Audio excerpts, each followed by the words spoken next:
कोई माता की जय। एक साहूकार था जिसके 7 बेटे थे, 7 बहुएं तथा एक बेटी थी। दिवाली से पहले कार्तिक वर्दी अष्टमी को सातों बहुएं अपनी इकलौती ननंद के साथ जंगल में खदान में मिट्टी खोद रही थी। वहीं स्याहू सेई की माद थी। मिट्टी खोदते समय ननंद के हाथों से सेई का बच्चा मर गया। स्याहू माता बोली कि अब मैं तेरी कोख बंधवाऊंगी। तब ननंद अपनी सातों भाभियों से बोली कि तुमसे मेरे बदले कोई अपनी कोख बंधवा लो। सब भाभियों ने अपनी कोख बंधवाने से इनकार कर दिया, परंतु छोटी भाभी सोचने लगी कि यदि मैं कोख नहीं बंधवाऊंगी तो सासू जी नाराज होंगी। ऐसा विचार कर ननंद के बदले छोटी भाभी ने अपनी कोख बंधवा ली। इसके बाद जब उसके जो लड़का होता था वह 7वें दिन मर जाता था। एक दिन उसने पंडित को बुलाकर पूछा, मेरी संतान 7वें दिन क्यों मर जाती है? तब पंडित ने कहा कि तुम सुरही गाय की पूजा किया करो। सुरही गाय स्याऊ माता की ब्याली है, वह तेरी कोख छोड़े तब तेरा बच्चा जिएगा। इसके बाद वह बहू प्रातः काल उठकर चुपचाप सुरही गाय के नीचे सफाई आदि कर जाती। गौ माता खूब तड़के उठी, क्या देखती है कि एक साहूकार के बेटे की बहू उसके नीचे सफाई कर रही है। गौ माता उससे बोली, क्या मांगती है? तब साहूकार की बहू बोली कि स्याहू माता तुम्हारी ब्याली है, उसने मेरी कोख बांध रखी है, सो मेरी कोख खुलवा दो। तब गौ माता समुद्र पार अपनी ब्याली के पास उनको लेकर चली गई। रास्ते में कड़ी धूप थी, सो वे दोनों एक पेड़ के नीचे बैठ गई। थोड़ी देर में एक सांप आया और उसी पेड़ पर गरुड़ पंखनी पक्षी का बच्चा था, उसको डसने लगा। तब साहूकार की बहू ने सांप मारकर ढाल के नीचे दबा दिया और बच्चों को बचा लिया। थोड़ी देर में गरुड़ पंखनी आई तो वहां खून पड़ा देखकर साहूकार की बहू को चोंच मारने लगी।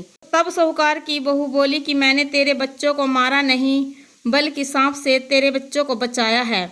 मैंने तो उससे तेरे बच्चों की रक्षा की है। यह सुनकर गरुड़ पंखनी बोली कि मांग, तू क्या मांगती है?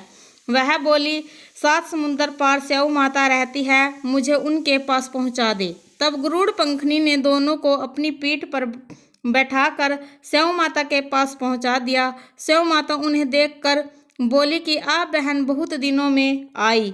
फिर कहने लगी कि बहन सिर में जूं पड़ गई है।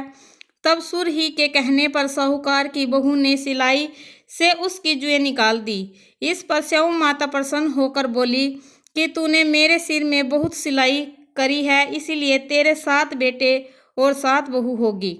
वह बोली, मेरे तो एक भी बेटा नहीं है, तो 7 बेटे कहाँ से होंगे? स्याऊ माता बोली, क्यों, क्या बात है?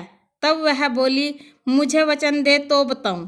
स्याऊ माता बोली, वचन दिया, वचन से फिरूंगी तो धोबी के कुंड पर कंकरी हूँ।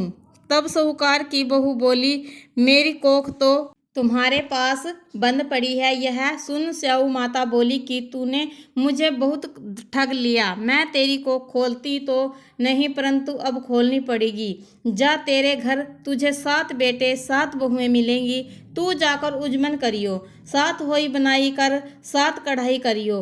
वह लौट कर घर आई तो वहां देखा 7 बेटा और 7 बहुएं हैं। वह खुश हो गई। उसने 7 होई बनाई, 7 उजमन किए तथा कढ़ाई की। दिवाली के दिन जेठानियां आपस में कहने लगी कि जल्दी जल्दी धोख पूजा कर लो, कहीं छोटी बच्चों को याद करके रोने लगे। थोड़ी देर में उन्होंने अपने बच्चों से कहा, अपनी चाची के घर जाकर देख आओ कि आज वह अभी तक रोई क्यों नहीं। बच्चों ने जाकर कहा कि चाची तो कुछ मांड रही है, खूब उजमन हो रहा है। यह सुनते ही जेठानियां दौड़ी दौड़ी घर आई और जाकर कहने लगी कि तूने कोख कैसे छुड़ाई? वह बोली, तुमने तो कोख बंधाई नहीं, सो मैंने कोख बंधवा ली थी। अब स्याऊ माता ने कृपा करके मेरी कोख खोल दी है। स्याऊ माता ने जिस प्रकार साहूकार की बहू की कोख खोली, उसी प्रकार हमारी खोलियो। कहने वाले तथा सुनने वाले को तब सब परिवार की कोख खोलियो। बोलो होई माता की जय, होई अष्टमी की जय।